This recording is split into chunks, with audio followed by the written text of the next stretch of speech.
네, 안녕하세요. 다니엘입니다. 오늘의 뉴스 시작하도록 하겠습니다. 오늘은 9월 4일이고요. 한국 시간으로는 오전 10시 정도 됐는데 주말 동안에 있었던 일들 좀 살펴보고 특히 9월 4일 같은 경우는 미국의 이제 레이버데이라고 합니다. 노동절인데요. 그래서 보통 이제 노동절을 앞두고 이제 그 미국의 뭐 고용 시장이라든지 이런 리포트들을 많이 발행을 하고 그리고 뭐 최근에 또 바이든 대통령이 로즈 가든에서 또 연설을 했었는데 그 연설한 내용을 좀 살펴보도록 하겠습니다. 미국 뉴스에서는 캔디데이트 바이든이라고 썼네요. 프레지던트 바이든이 아니라 캔디데이트 바이든이라고 쓰면서 민주당 후보로서의 어떤 바이든을 좀 바라봤고요. Looks to turn the economy into an asset이라고 되어 있는데 뭐 결국 그 항상 그 약점이었죠.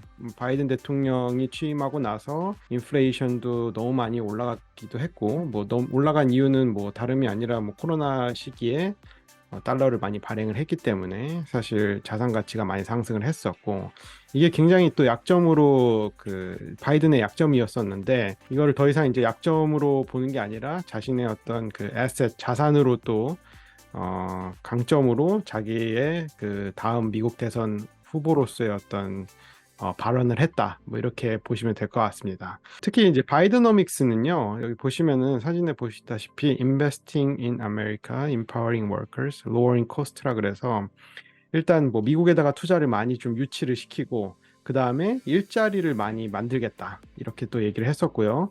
그 다음에 lowering cost는 말 그대로 인플레이션율을 뭐 2%까지 낮추겠다. 뭐 이런 의미라고 보시면 될 것 같습니다. 뭐 성공적이냐, 성공적이지 않냐, 뭐 이거를 아직 판단하기엔 좀 이른 것 같지만, 뭐 그다지 이렇게 성공적인 사항은 아닌 것 같아요. 좀 강제적으로 뭐 반도체 공장도 미국에다가 설립하게 만들고, 또는 전기차 배터리 공장도 미국에 설립하지 않으면 IRA법이죠. Inflation Reduction Act인데 사실 인플레이션을 유발하는 그런 법안이 아닐까 뭐 이렇게 생각합니다. 어쨌든 뭐 그런 여러 가지 정책으로 미국의 어떤 바이드노믹스를 정착을 시키겠다 이렇게 얘기를 했습니다. 근데 실제로 그래프를 보게 되면요. 바이든 대통령이 뭐 취임 이후에 1300만 개 일자리를 만들어냈다라고 합니다. 자신이 그 가장 역대 취임한 대통령들 중에서 가장 많은 일자리를 만들어냈다라고 하는데 팩트를 들여다보면은 그런 것 같지만은 않아요. 클린턴 대통령 같은 경우가 가장 많이 일자리를 창출했었는데 연임을 했기 때문에 그랬다 이렇게 좀 그 변명하는 식의 말을 했다라고 합니다.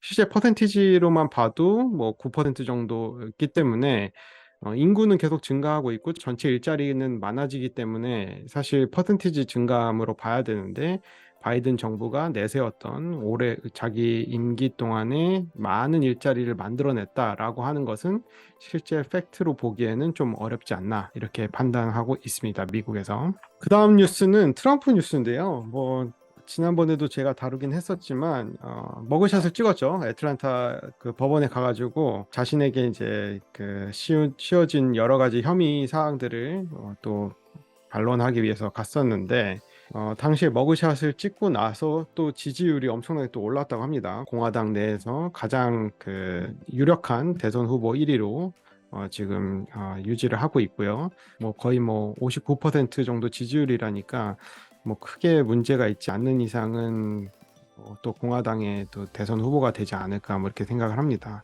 뭐 두 번째는 이제 론 디산티스 후보인데요. 그 디산티스 같은 경우는 이제 플로리다 주의 주지사입니다. 플로리다는 최근에 또 이달리아 태풍이 또 지나가면서 많은 피해를 좀 입었는데요. 아무래도 그 피해 복구를 위해서 또 열심히 노력하고 있는 주지사의 모습이네요. 어쨌든 정말 대단한 것 같습니다. 이렇게 여러 가지 혐의로 기소를 당했는데도 불구하고 공화당의 그 지지율을 받아서 이렇게 대선 후보까지 갈 수 있다라는 그런 사실들을 보면 참 미국이란 나라가 한국이랑 정말 다르다. 좀 마지막으로는요, 저희 항상 부동산 뉴스로 마무리하듯이 부동산 뉴스를 좀 다뤄보도록 하겠습니다. 하우싱 마켓 업데이트인데 마이애미 홈이 한 17, 작년 대비해서 17% 상승을 했고, 이 17% 상승은 아무래도 그 미국의 전체 상승률보다도 좀 더 빠른 상승률이라고 합니다. 여기 보시는 파란색 그래프가 마이애미고 빨간색이 미국인데 미국 그 전역의 상승 속도보다도 훨씬 더 빠른 속도로, 가파른 속도로 상승하고 있다라는 얘기고요.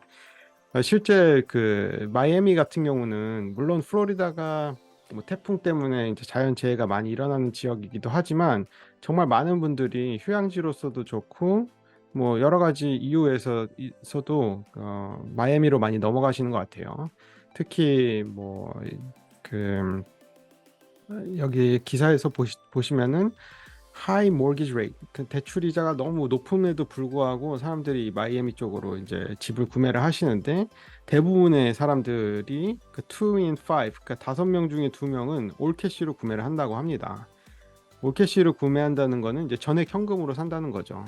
전액 현금으로 사실 때 이자율이 높을 때는 내가 자본이 있으면 전액 현금으로 사시는 게 좋긴 하지만 어쨌든 나중에 이자율이 떨어졌을 때 이걸 주택을 담보로 리파이낸스 캐시아웃을 하셔가지고 다시 재투자를 하실 수도 있으니까 그런 전략을 취하신 것 같아요.